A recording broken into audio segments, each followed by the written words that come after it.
ഇതിലേതാണ് ശരി? ഇതിൽ രണ്ടും ശരിയാണ്. ഓപ്ഷൻ എ ആണ് ആൻസർ. അപ്പം നമുക്ക് ഔറംഗസീബ് ജനിച്ച വർഷം എന്താ? 1618. ജനിച്ച വർഷം 1618. എന്നാൽ പുള്ളിയുടെ ഭരണകാലഘട്ടം ഏതൊക്കെയാണ്? 1658 മുതൽ 1707 വരെയാണ്. അപ്പോൾ 58 മുതൽ 707 വരെയാണ്.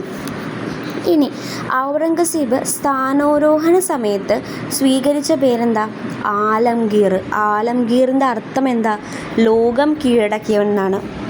ഇനി നമ്മുടെ മുഗൾ സാമ്രാജ്യത്തിലെ അവസാനത്തെ ചക്രവർത്തിയായിരുന്നു ആര്? ഔറംഗസീബ്. അപ്പോൾ ഔറംഗസീബ് അധികാരം ഉറപ്പിക്കാൻ കാരണമായ യുദ്ധം എന്താ? സമുഗഡ് യുദ്ധം. എപ്പോഴായിരുന്നത്? 1658 മുഗൾ സാമ്രാജ്യത്തിലെ ബുദ്ധിമാനായ വിഡ്ഢി എന്ന വിശേഷണമുള്ള മാർക്കാണ് ഔറംഗസീബിനാണ്. പുള്ളിയാണെന്ത്? അതായത് വീണ വായനയിൽ നിപുണനായിരുന്നു പുള്ളി. അതായത് ഏറ്റവും നിഷ്ഠൂരനായ മുഗൾ ചക്രവർത്തി എന്ന് വിളിക്കുന്നത് ആരെയാണ്? ഔറംഗസീബിനെയാണ്. പിന്നെ എന്തും കൂടി വിളിക്കും? ജീവിക്കുന്ന സന്യാസി, സിന്ദ് പീർ എന്ന് വിളിക്കുന്നതും ആരെ തന്നെയാണ്? ഔറംഗസീബിനെ തന്നെയാണ്. മുഗൾ വംശത്തിലെ കഴിവുറ്റ അവസാനത്തെ ഭരണാധികാരി ആരാണ്? ഔറംഗസീബാണ്. ഷാജഹാൻ്റെ ഭരണകാലത്ത് ഔറംഗസീബ് ഭരിച്ച പ്രദേശം ഏതാണ്?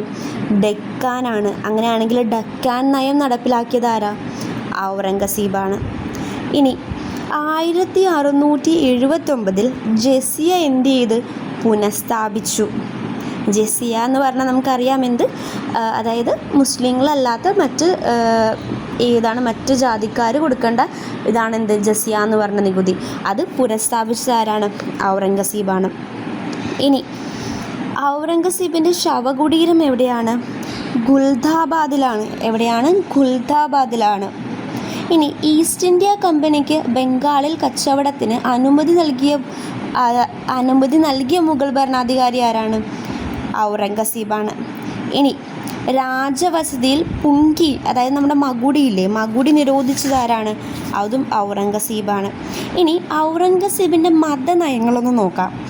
ഇസ്ലാമിക മതമല്ലാത്ത പാരമ്പര്യങ്ങളെ നിരോധിച്ചു. ഇസ്ലാമിക അതല്ലാത്ത ബാക്കിയുള്ളതിനെല്ലാം നിരോധിച്ചു. കലാ, സാഹിത്യം, മറ്റു മതവുമായി ബന്ധപ്പെട്ട ആഘോഷങ്ങളെല്ലാം എന്ത് ചെയ്ത്? അതിന് അംഗീകാരം നൽകിയില്ല. പിന്നെ പ്രധാനമായും ഇസ്ലാമിക അടിസ്ഥാനമായ ശരീഅത്ത് നിയമങ്ങൾ എന്ത് ചെയ്ത്?